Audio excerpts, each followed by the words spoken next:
On Thursday, a very happy-looking Governor Tina Kotek, flanked by lawmakers and advocates, signed Senate Bill 4 into law. That's the big semiconductor bill that's being called the state's CHIPS Act.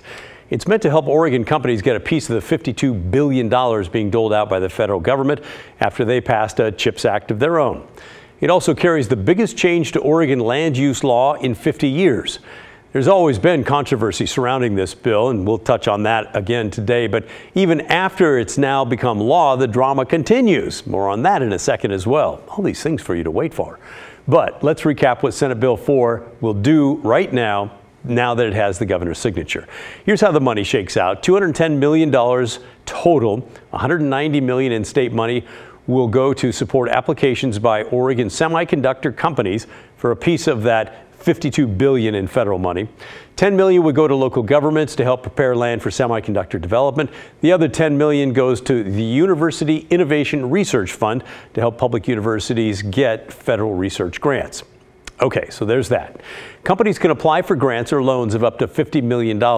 For every $1 million they get, they must commit to job creation within Oregon, with 65% of the jobs being permanent and paying at least the median income for their location, or they generate at least $1.25 million in state and local revenues. And here's the most controversial part of the bill, the one that changes land use law. Senate Bill 4 gives Governor Tina Kotek a land use superpower. She now is able to issue an executive order to move a plot of land that's outside the urban growth boundary into the urban growth boundary. The boundary is what limits growth on the outside edges of cities and towns. She'll be able to do that with up to 8 sites, 2 that are any size larger than 500 acres and 6 that are up to 500 acres. Any site she chooses has to be within 3 miles of the existing urban growth boundary. She'll only have that executive power until the end of the year 2024, by the way. The governor must hold one public meeting near the site before bringing the land into the urban growth boundary, and then has to take comments for 20 days. And if there are lawsuits against Senate Bill 4, the land use bill changes. That bill addresses those lawsuits as well. They're all going to be fast-tracked straight to the Oregon Supreme Court. Much of the pushback against Senate Bill 4 has been from people who want to preserve valuable farmland instead of putting big semiconductor facilities there. Several of you have written to us saying things like, listen, you can't eat semiconductors. Where do people think food comes from? I took that farmland question straight to the governor herself last week, the day before the bill passed out of the House of Representatives. How about the pushback we're hearing from farmers and others saying, don't take our land? You know, I hear those concerns, and like them, I want to maintain our farmland. So what I would say is, that tool that's in SB4, we're going to be very thoughtful. We're going to talk to our natural resource agencies, our farm community. We have to see what kind of proposals we get. The reality is, a lot of the expansion that could happen in Oregon is within urban growth boundaries. So we don't even know what kind of proposals we're going to get. But my commitment is to make sure we do it thoughtfully and keep all those things in balance. I think we can do both, but I know they're concerned, and I want them to know that I've heard that, and we're going to do it with a lot of input from folks who care about those issues. Which is not the same thing as saying she won't take farmland. All right, we'll have to wait to see what those proposals are. And the governor also said she'll have to be thoughtful about land she may decide to bring into the boundary.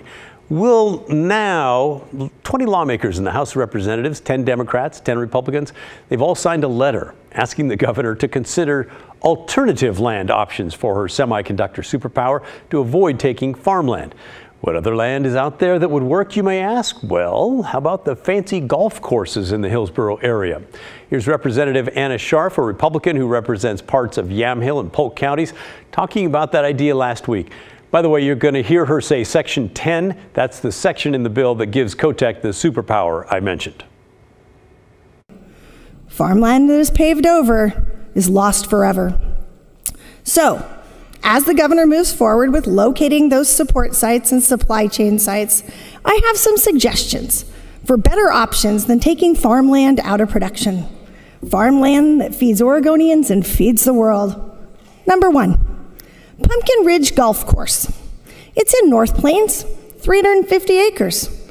It meets the 3-mile criteria and can be easily converted into a semiconductor support site close to the Silicon Forest.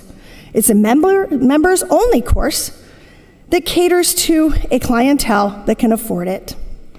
The reserve golf course, number 2. Again, within a 3-mile parameter and close to many of the other small existing semiconductor supply chain companies. It's 319 acres. They charge $79 to play around a golf, host weddings and events for their members only. Finally, the Meadows Golf Course in Hillsboro, another geographically appropriate place under Section 10. It's 336 acres. It is actually more affordable to play with only a $40 green fee. However, according to their website, it says, quote, "Due to COVID-19, we are not booking any events at this time. So, at least one building on that site is underused and could possibly and quickly be converted to a semiconductor support building."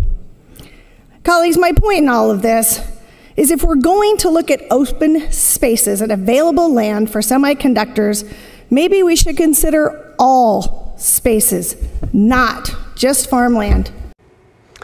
Okay, well, there is that. By the way, Meadows is public. The other two are private. We asked about Meadows, and they said it's because it's publicly owned that they think it's in a little different situation than Pumpkin Ridge or the Reserve. Now, let's be real for a moment. The suggestion to use the courses, especially as prestigious as Pumpkin Ridge, is not really all that realistic. As I mentioned, they're in private hands. There's no indication they would consider selling.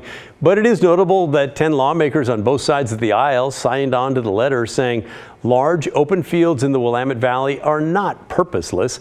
These fields are feeding our families, Oregonians, and the world. A members-only golf course does not.